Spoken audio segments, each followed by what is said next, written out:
லெட்டரை படிச்சு பாருங்கம்மா. என்ன தேடாதீங்க லெட்டர் எழுதி வச்சுட்டு பார்வதி வீட்டை விட்டு போயிட்டாமா.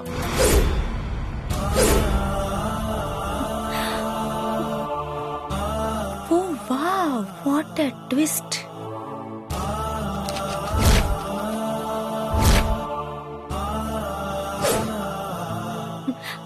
ஆதி, பார்வதிக்கு ஃபோன் பண்ணுங்க. ஃபோன் பண்ணி பார்த்துட்டேன், ஃபோன் சுவிட்ச் ஆஃப்ல இருக்கு. அப்போ உண்மையை சொல்ல வேண்டான்னு வீட்டை விட்டு வெளியில போயிருக்கா. கண்டிப்பா அந்த உண்மை எப்ப என்கிட்ட சொல்ல முடியாதோ, நான் தெரிஞ்சுக்க கூடாத ஒரு ரகசியம் இருக்கு. நீ கொஞ்சம் விட்டு பிடிச்சிருக்கலாம் அகிலா. காலையில 7 மணிக்குள்ள உண்மையை சொல்லணும்னு நீ பிரஷர் கொடுத்ததுனாலதான் பார்வதி வீட்டை விட்டு போயிட்டா. ஏன் அகிலா அப்படி அவசரப்பட்ட? என்னங்க, அந்த மாதிரிலாம் இல்ல. நான் அவசரப்படுறதுலயும் ஒரு அவசியம் இருக்கு. நம்ம ஆதிக்கடவூர் வம்சம் தலைமை பொறுப்பேத்து 27 வருஷம் ஆகுது. 27 வருஷத்துக்கு ஒரு முறை தலைமை பொறுப்பேத்துக்கிற வம்சத்துல சரியான வாரிசு இல்லைன்னா அது மறுசுழற்சிக்கு வந்து ஜமீன் கூட்டமைப்போட தலைமை அடுத்த வம்சத்துக்கு மாறும். வர பௌர்ணமி அன்னைக்கு மறுசுழற்சி வந்திருக்கு.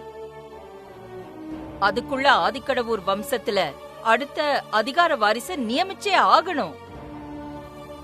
அதுக்காக தான் நான் இவ்வளவு அவசரமா ஐஸ்வர்யாவை அடுத்த வாரிசா அந்த பொறுப்புல உட்கார வைக்கணும்னு பார்த்தேன்.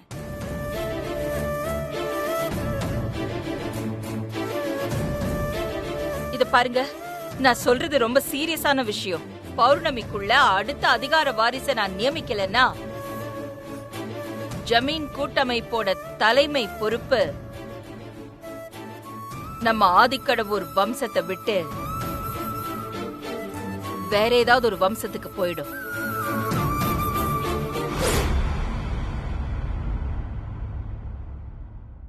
இத்தனை வருஷத்துல அப்படி ஆனதில்ல. அப்படி மட்டும் நடந்துச்சுன்னா இந்த ஆதிக்கடவூர் பரம்பரைக்கு மிகப்பெரிய ஒரு வீழ்ச்சி நடந்துரும். அதுவும் என்னால, நான் முடிவெடுக்காததுனால, நான் லேட் பண்ணதுனால. அத மனசுல வச்சுக்கிட்டு தான் நான் பார்வதி கிட்ட உண்மையை சொல்லுன்னு கட்டாயப்படுத்தினேன். ஆனா அவ சொல்ல மாட்டேன்னு பிடிவாதம் பிடிச்சா. நான் என்னங்க பண்ணுவேன்? வேற வழியே இல்லாம தான் நான் 7 மணிக்கு கெடு கொடுத்தேன். நீங்க இருக்கிற லெவலுக்கு பாக்குறது ரொம்ப ஈஸிங்க. ஆனா நான் இருக்கிற இடம், அந்த இடத்தோட பிரச்சனை, பிரஷர் உங்க யாருக்குமே புரியல. யாருக்குமே.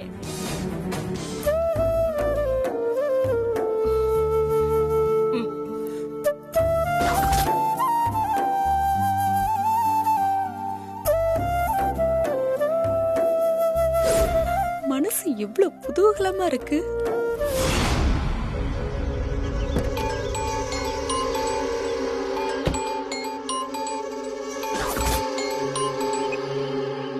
Good morning aunty. நந்தினி, நிஜமாவே நமக்கு இன்னைக்கு குட் மார்னிங் தான்.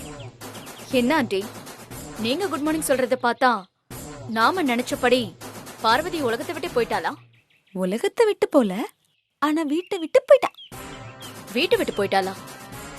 ஆமா நந்தினி, ராத்திரியோட ராத்திரியா என்ன யாருமே தேடாதீங்கன்னு ஒரு லெட்டர் எழுதி வச்சுட்டு வீட்டை விட்டு ஓடி போயிட்டா.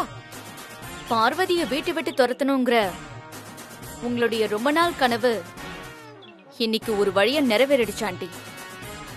இப்பதான் எனக்கு நிம்மதியா இருக்கு. எங்கேயாவது போய் அவ செத்து தொலையணும். அவ காத்து கூட இனிமே இந்த பக்கம் வரக்கூடாது. ஆமா ஆண்டி, பார்வதி வீட்டை விட்டு போனதுக்கு அந்த அகிலாண்டேஸ்வரியோட ரியாக்ஷன் என்ன?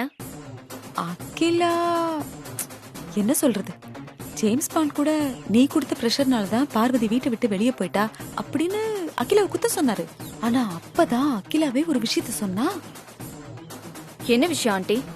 இந்த ஜமீன் கூட்டமைப்புல அடுத்து யார் தலைமை வகிக்கிறது அப்படிங்கிற சுழற்சி ஒவ்வொரு 27 வருஷத்துக்கும் ஒரு முறை மாறிக்கிட்டே இருக்குமா. இப்ப வர பௌர்ணமிக்கு அந்த மாதிரி சுழற்சி மறுபடியும் வரப்போதான். அப்படி வரும்போது இப்ப தலைமை வகிக்கிற ஆதிக்கடவுர் வம்சத்துல இருந்து சரியான தலைமை வரல அப்படின்னா உடனே ஜமீன் கூட்டமைப்பு அடுத்த வம்சத்துல இருந்து ஒருத்தர் தலைமை வகிக்க கொண்டு வந்து வச்சிருமா. இத மனசுல வச்சுட்டு தான் அகிலாண்டேஸ்வரி அவசர அவசரமா தன்னோட அதிகார வாரிசா ஐஸ்வர்யா வரணும்னு எல்லா ஏற்பாடும் பண்ணிருக்கா. ஆனா இந்த பார்வதி இப்படி திடீர்னு லெட்டர் எழுதி வச்சுட்டு போனதும் அகிலாவும் கொஞ்சம் அப்செட்ல தான் இருக்கா. சரி அவங்கள விடு, அவங்க அப்செட் ஆகணுங்கிறது நம்மளோட ஆசையே. நம்மளோட அடுத்த பிளான் என்ன? இப்ப ஏற்பட்டிருக்கிற இந்த குழப்பத்தை வச்சு அகிலாண்டேஸ்வரிக்கு அதிரடியா ஒரு ஷாக் கொடுக்க போறேன். என்ன பண்ண போற? சொல்றேன் ஆண்டி, பொறுத்திருந்து பாருங்க.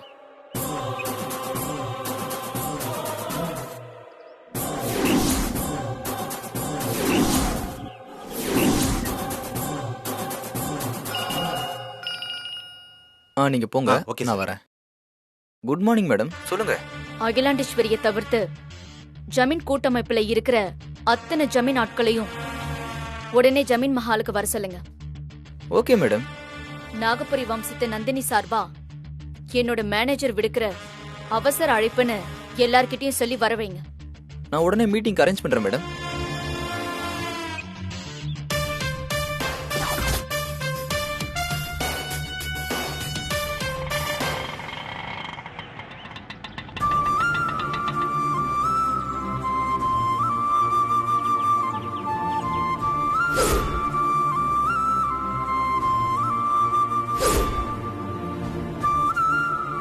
நான் சொன்னதெல்லாம் கவனமா செய். அதுல எந்த குறையும் இருக்க கூடாது. சரிங்க சாமி.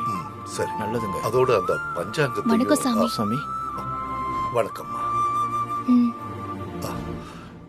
நீ போய் நான் சொன்ன ஏற்பாடெல்லாம் பண்ணு போ.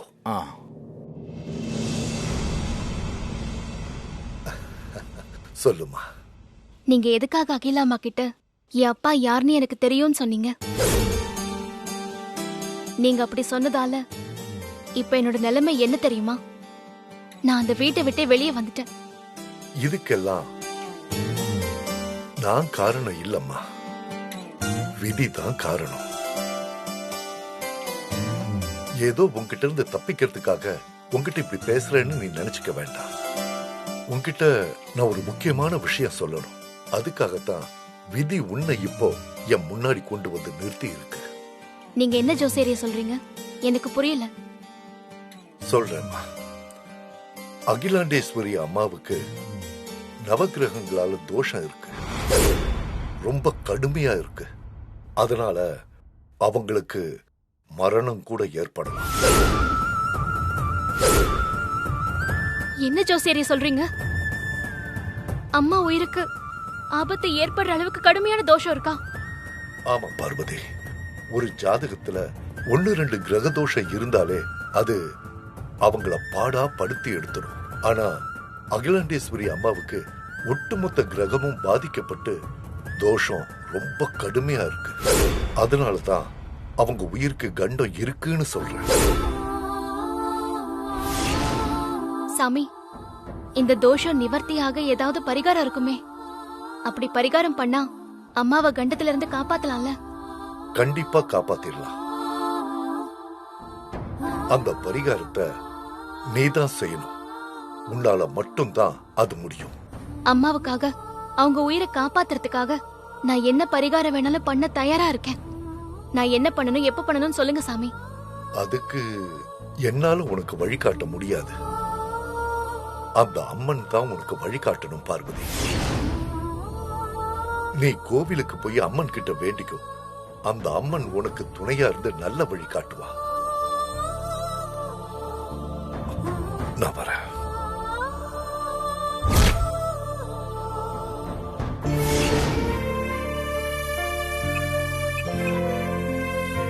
This number is currently switched off. Please try again later. Bro, அண்ணி செல் சுவிட்ச் ஆஃப்னே வருது. அண்ணி எங்க தான் போயிருப்பாங்க?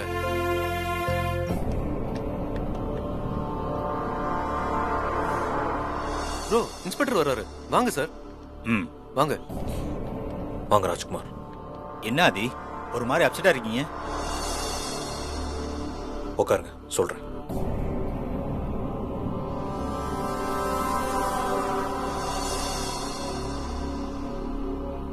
ஆதி, நீங்க யோசிக்கிறத பார்த்தா ஏதோ பெரிய பிரச்சனை இருக்கிற மாதிரி தோணுது.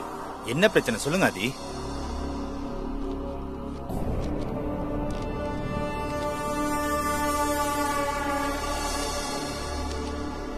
என்னை மன்னித்து விடுங்கள். நான் வீட்டை விட்டு போகிறேன். என்னை யாரும் தேட வேண்டாம். இப்படிக்கு பார்வதி. அன்னைக்கு ஃபோன் பண்ணி பார்த்தோம். இப்போ வரைக்கும் ஃபோன் சுவிட்ச் ஆஃப்லயே தான் இருக்கு. ஏதாவது ரிலேஷன் ஃப்ரெண்ட்ஸ் வீட்டு கால் பண்ணி பாத்தீங்களா? அன்னைக்கு ஃப்ரெண்ட்ஸ் அப்படின்னு யாரும் கிடையாது. ரிலேட்டிவ்ஸ் கூட எல்லாம் கிராமத்துல தான் இருக்காங்க. ஆதி, நான் கேட்கறேன்னு தப்பா எடுத்துக்காதீங்க. உங்களுக்கும் உங்க ஒய்ஃபுக்கு என்ன பிரச்சனை? எதுக்காக அவங்க இப்படி ஒரு லெட்டர் எழுதி வச்சுட்டு போனாங்க? எனக்கும் என் ஒய்ஃப்க்கும் எந்த பிரச்சனையும் இல்லை ராஜ்குமார்.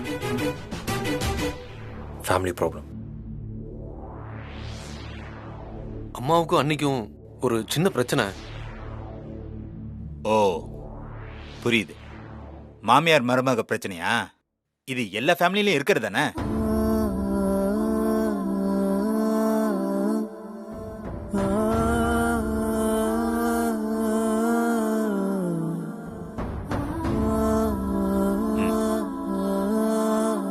என் ஒய்ஃப் ஃபோட்டோவை உங்களுக்கு வாட்ஸ்அப் பண்ணி விடுறேன். சீக்கிரமா எப்படியாவது கண்டுபிடிச்சு கொடுத்துருங்க. கவலைப்படாதீங்க ஆதி, கண்டுபிடிச்சிடலாம். ராஜ்குமார், இன்னொரு ரிக்வெஸ்ட். என்ன சொல்லுங்க ஆதி. இந்த விஷயம் ரொம்ப கான்ஃபிடென்ஷியலா இருக்கட்டும். வெளில தெரிஞ்சா மீடியா பிரஸ்லாம் எங்க குடும்பத்தை ரொம்ப அசிங்கப்படுத்திடுவாங்க.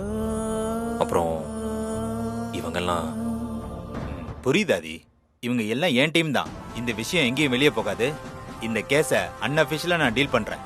வெளியே தெரியாம பாத்துக்கிறேன் ஆதி. தேங்க்யூ ராஜ்குமார். அப்ப நான் கிளம்புறேன் ஆதி. சரி, சீக்கிரமா நல்ல தகவலா சொல்லுங்க. கண்டிப்பா ஆதி. அப்ப நான் வரேன். இந்தாங்க, வாங்க போலாம். Okay sir.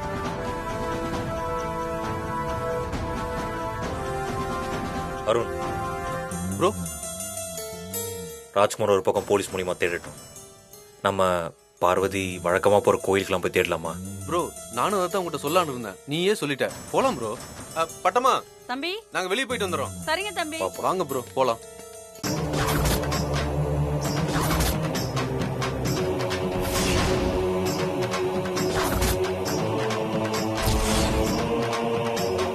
அகிலாண்டேஸ்வரி அம்மாவுக்கு நவக்கிரகங்களால தோஷம் இருக்கு.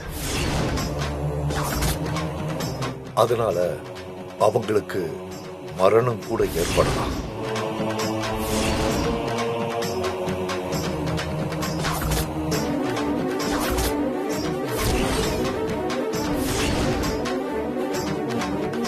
அகிலா அம்மா என்ன தப்பு பண்ணாங்க? எதுக்காக அவங்களுக்கு தோஷத்தை கொடுத்து அவங்க உயிரை பறிக்கணும்னு நினைக்கிறேன். என்னை காப்பாத்துங்கன்னு தன்னை தேடி வரவங்களுக்கும் எனக்கு அதை கொடு இது கொடுன்னு உன்னை எல்லாரும் தேடி வர கோயிலுக்கும் அள்ளி அள்ளி கொடுத்தவங்க.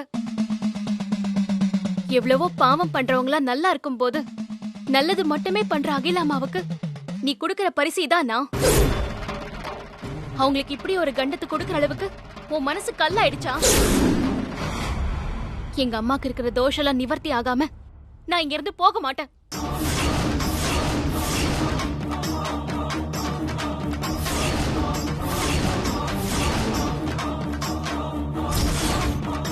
உயிர் போறது கூட ஒரு நிமிஷம் வலியாதான் இருக்கும்.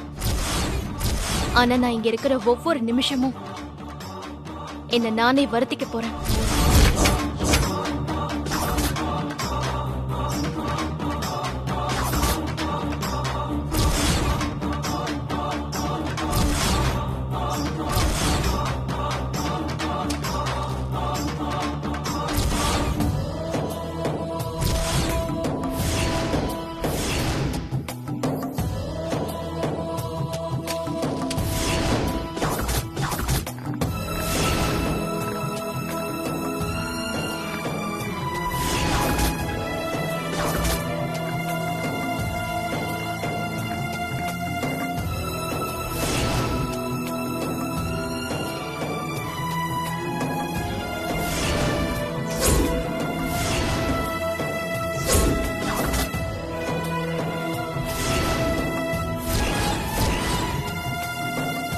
இதை என் உடம்பு பூரா பூசிக்கிட்டு கடைசியில என் கண்ணுலயும் பூசிக்க போறேன்.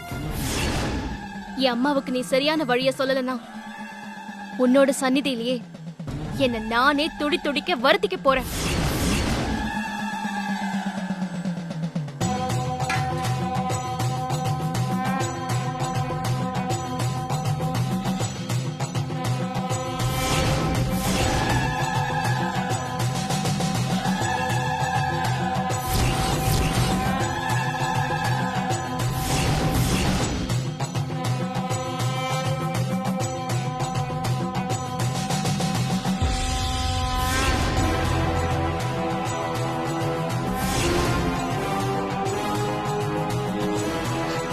எங்க அம்மாவுக்காக நான் எவ்வளவு வலி வேணாலும் தாங்கிப்பேன்.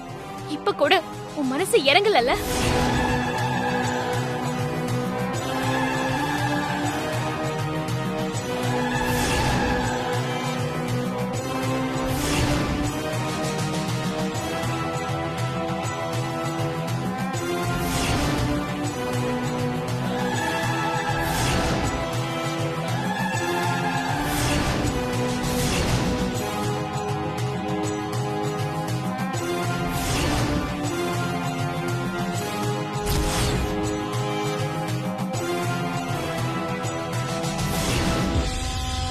என்னை இப்படி பார்த்தும் உன் மனசு இறங்கலல்ல? இறங்கலன்னா உன் மனசு கல் மனசு. இதை என் கண்ணையும் வச்சுக்கிறேன். பரவாயில்ல.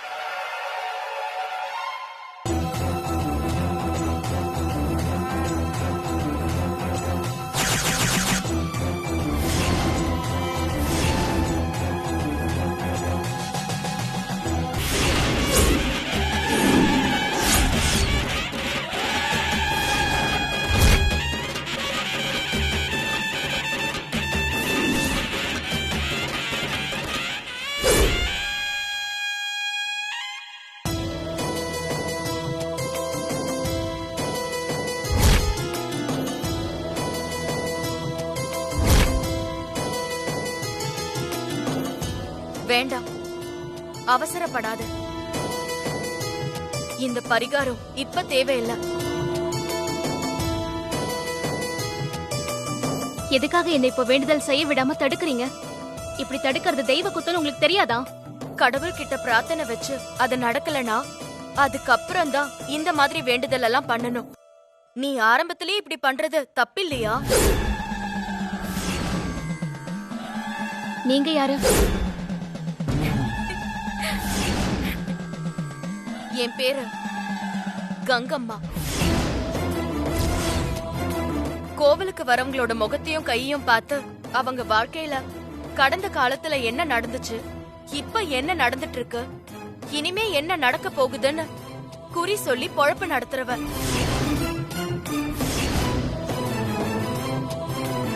குறி சொல்றது மட்டும் என் வேலை இல்ல.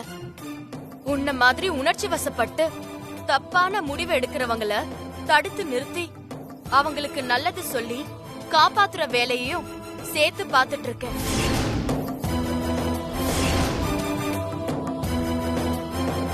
இப்போ உனக்காக அந்த வேலையை பார்க்க போறேன்.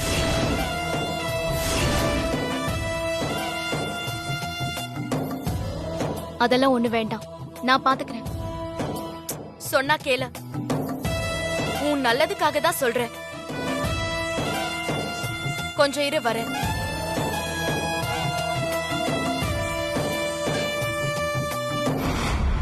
இருங்க, சொல்றேன்ல, அமைதியா இருக்கணும். இருங்க இருங்க.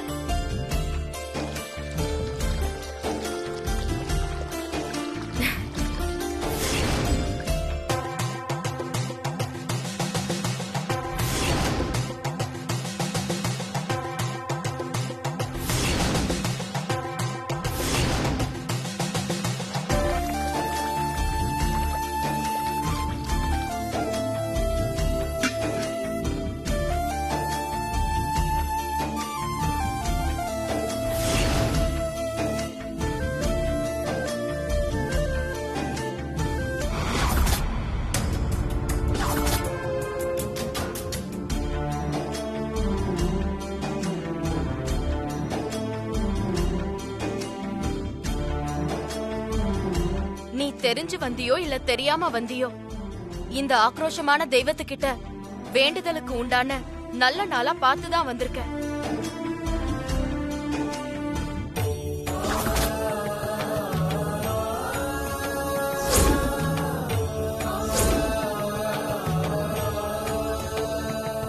இன்னைக்கு தேய்பிர அஷ்டமி.